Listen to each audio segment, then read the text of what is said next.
Today I received this letter from Jaime McGlasson via registered mail, and it pretty much sums up the same stuff that she put in her public press release on the website, and also a press release issued in the Putnam County local newspaper. She makes a lot of claims in here that simply aren't true. I'll start off with, she claims to be the commissioner of police, which is true for her position, although she's only been in office for about 5 months. She was elected for the first time last fall and took office in January. From what I understand, she has no formal police training and wouldn't be qualified to determine if the officers are guilty of any policy violations or any laws. Her due diligence should have been to forward this to another agency that can handle this. And the fact that she's taken it upon herself to determine no wrongdoing may be illegal. She is not a judge. She is not fit and qualified to come to this conclusion. So here, she also says that she met with me at my request. That's not true. I have it on audio recording that they asked me to come in and give my statement. It's not a big deal, but it shows the pattern of lies that McGlasson is willing to tell to spin the narrative in her favor. It says a suspicious person wearing a hoodie. Now, we all have seen the video. It's more than just wearing a hoodie. The gray pants and the Carhartt type hoodie is what the caller said. And by simply not telling us this in the press release is lying through omission. Again, trying to spin the narrative. And there we go, looking into private homes and cars, not in the report. There's also instances of similar complaints. Even if that were true, that doesn't create a constitutional free zone where rights no longer are enjoyed by the civilians. And the catalytic converter theft, I don't even know why she put this in here. I mean, no one's alleging anything like that. If I had hacks on me, sure, maybe, but no one, that's a stretch by any imagination. And then here she goes on to say, I fit the description of the suspicious person. Now, when you look at law enforcement, suspicion itself isn't a crime. Lawful activity can never be deemed suspicious. And if no criminality was reported, then this was simply a person of interest, not a suspect in a crime. That person was later found out to just be a door-to-door salesman, and he did nothing wrong. You can go up to people's doors. It's not a crime to knock and say, hey, you want to buy this? If they tell you to go away, you leave. That's a good transaction for everybody. Nothing happens. It's a First Amendment protected activity. And then here it says, refuse to cooperate with the police, necessitating his detainment. So that's almost like an admission that because I invoked my Fifth Amendment rights to be silent and not answer questions, they had to escalate and detain me further, placing me in cuffs. That it's paramount to bad policing. And the term refuse to cooperate. I cooperated with all lawful orders. They told me I was detained. They said, put your hands behind your back. I did. I never resisted at any point. And to simply say, because I didn't assist them with their investigation, that it's somehow not cooperating. The Fourth Amendment gives me, and the Fifth Amendment, the right to retain any information that I have and to not share it through compulsion. Again, she says, refuse to cooperate, spinning the narrative in her way wherever possible. Now, it is true that I did make a phone complaint before my video starts, and it says possibly in violation of stalking laws, and she's trying to say that I knew that these were real police officers. I have that audio, and I'll release it to the public. I ask at the end specifically about officer impersonators.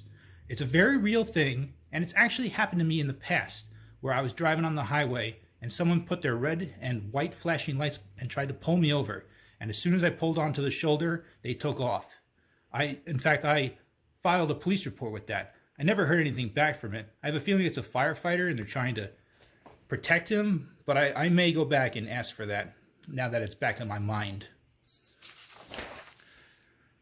Again, she just says wearing a hoodie.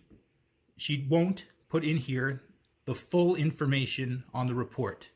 She won't even say male Caucasian for some reason, just wearing a hoodie, as though that's enough probable cause to detain somebody walking down the street. Then they make the claim that I was patted down for my safety and the officers. Never did I threaten anybody. Never did I take a fighting stance, call them names or anything, or try to pull away. So I find that term very disturbing, that anybody deemed unsafe will be, what's the standard? What do you claim somebody's unsafe? They looked unsafe, therefore they are? It's very subjective, and police need to be objective. And they made the claim that I'm detained, not arrested. And I suppose in a legal setting, yeah, I wasn't fully arrested, but it was paramount to an arrest. Again, match the description. That's categorically... Oh, sorry about that. Phone stopped recording. And then here we go again. Acting suspiciously. Since when is lawful activity deemed suspicious? In fact, that is categorically illegal. The Supreme Court has ruled that any legal activity can never be deemed suspicious or used to make a traffic stop or detain somebody because they looked suspicious. It has to be specifically a crime. What crime are they suspected of violating? And then they say I was argumentative and non-compliant. Again, followed all their orders. They moved me into the cuffs, moved me into the car. Argumentative, I mean, sure, I could agree with that statement. How dare they put their hands on me lacking probable cause? And then this whole statement here is almost implicating themselves again. The complainant was argumentative, non-compliant, necessitating further investigation. Lawful activity can't be deemed suspicious. If it was a consensual encounter and I was never ordered to stay because I was informed of being detained, then it was in my right to not speak to them and continue walking. And to further investigate by detaining me, it breaks the law. It violates my rights. Complainant refused to identify himself. Now, I was only asked to identify myself once, and that was by the chief, and mysteriously there's no body cam footage, no dash cam footage of that. But that was the only time I was asked, and I never refused to identify, because at that time, it was a consensual encounter. Without being informed I was detained, I was free to not speak to the police and to continue on my way. And also, even if they had asked me for ID, which you can see in the video they didn't, I wouldn't have been required to give it, because it goes back to the probable cause issue. Without probable cause in this state, you can't demand ID. And that's true for every state. Backed away as if he was afraid here. You can see that in the video. That's because I was like 1 foot from Gasparini and that bush.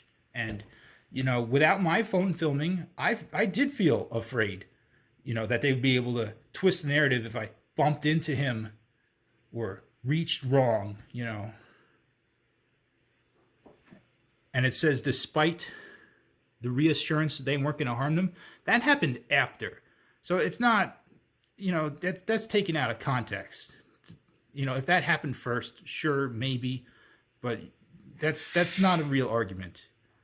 And then I returned immediately? No, I went to go get my phone so that I could resume recording, which I have the right to do, and demand the officer's information. I mean, these people just put their hands on me. They're going to act like it's over, like, get out of here, you're done. No, I'm going to hold people accountable that violate my rights. And it is true that I was acting inappropriately from his action, from his point of view. Not bending the knee, not giving all the information right up, waiving my Fifth Amendment. That's what he finds inappropriate. And then she uses a legal term here which doesn't exist, reasonable cause. That's not really something that the police would say. It's probable cause or reasonable articulable suspicion to detain me, which, again, they had none. And then it says, if I had, sorry, camera stopped again. It says, if I had simply identified myself, the detainment would not have been necessary. So there's another admission in here that because I invoked my rights, that's why this happened. So it's a clear sign of retaliation. And then in order to verify that I was not the person being sought, my identity wouldn't have told them that if I was the one knocking on doors or not. It would just have been logged in their records. And then she says that the handcuff mark does not constitute battery. Tell that to the 3 weeks of pain that I was in. You know, it's only just starting to feel better now where I can use my wrist properly again. And, you know, I don't even know if it'll fully heal anyway. Well, you know, only time will tell. The doctor said I have to wait another 3 weeks because I still have some symptoms. But categorically, she wants this to go away. She's doing anything she can do to spin the narrative against me, as though I had done something wrong other than simply walking down the street and enjoying the liberties that I and every other American have. I will continue to post updates on this. Continue to check back to my channel for the updates. Thank you for listening to me.